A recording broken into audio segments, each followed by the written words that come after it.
Alright, YouTubers, here we go. This is the third and deciding set.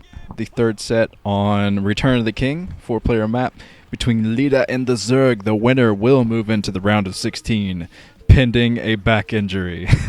3, 2, 1, 0. Sorry, Bacchus. I make a lot of jokes at your expense, I know. As does everyone else. But let's get the colors and positions here. Down at the 8 o'clock position in red is Leta. That means up at the 10 o'clock position was TheZerg. TheZerg. He's the only Zerg.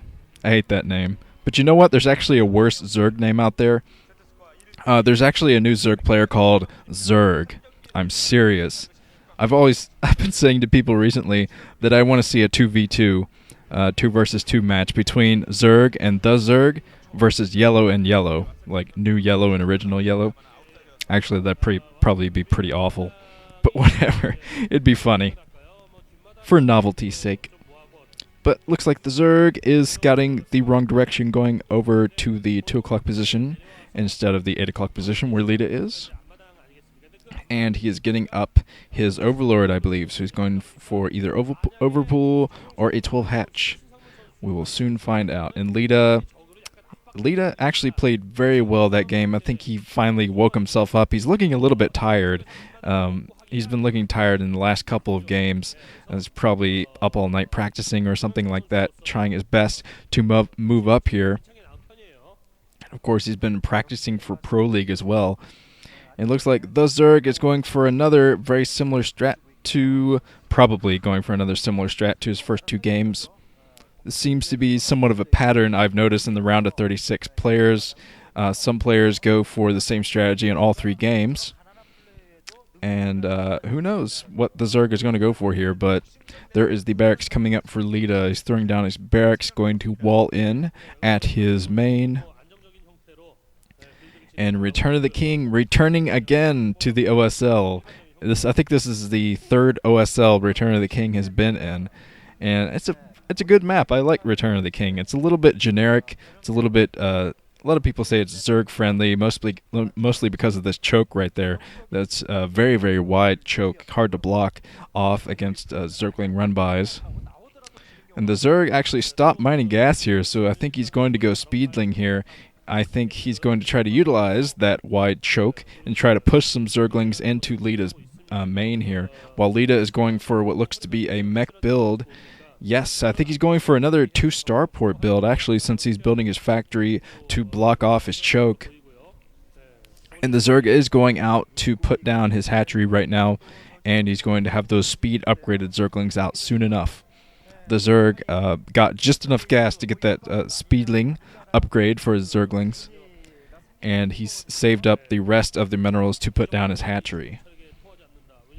So we'll see what Leta does here. I have a feeling it's going to be another 2 starport build, though, since he's putting his factory so close here, and another factory not going to be in the same spot. Pro gamers tend to like to build their buildings very close together, like have just rows of barracks and rows of factories. And now the Zerg knows about this. He's going to know about that factory over there, and he's pulling his Overlord away to try to get out of the way of this Marine. Maybe trying to draw that Marine out so he can come in with the Zerglings and snipe it. 2 starports coming up for Leta, so he's going for the same 2 starport build here. Noticing a weakness in the Zerg's play, probably going to try to get another All-Wraith and Medica Marine force out to bring the hurt to the Zerg, since the Zerg is going for another very similar strat here. I think he's going 2 base Mutalisk again here. And the Zerg, he has speedlings up, so he will be able to chase down this slow, unupgraded Vulture here if Leta can't micro well enough. Leta's trying his best to micro and pick off a couple of Zerglings here, but I think he's picked off maybe 1 Zergling here. But man, Leta's trying his best to get away from the Zerglings, but the Zerg finally taking down that Vulture. He loses 1 Zergling in the process, but that's not a major loss. And Leta did not manage to get any harassment done with that Vulture. So, yeah, I'm not exactly sure why the spawning pool is bleeding here. I think that Leta was actually attacking that spawning pool with his SCV there, just trying to be very annoying. Doing that while his Vulture was being just chased by those speedlings. So, I mean, anything counts. And he might be trying to go in and actually snipe that spawning pool with his raids here. I think that would be very smart. It might take him a while to do it, but that would be pretty hilarious since, man, the Zerg has absolutely nothing to deal with raids right now.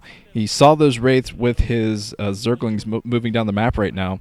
So Leta's going to have to be very careful at defending against these. There are Hydras out here now. Hydra build from the Zerg here. He's going to get Hydras out to deal with those initial raids over here. And he's going to have that Spire up soon enough to get out somewhat of a mixed group of units. But if things go the way they went for Leta in the last game, if he gets out a Medical Marine force, these Hydralisks could be rendered pretty useless if they can't be morphed to Lurkers in time.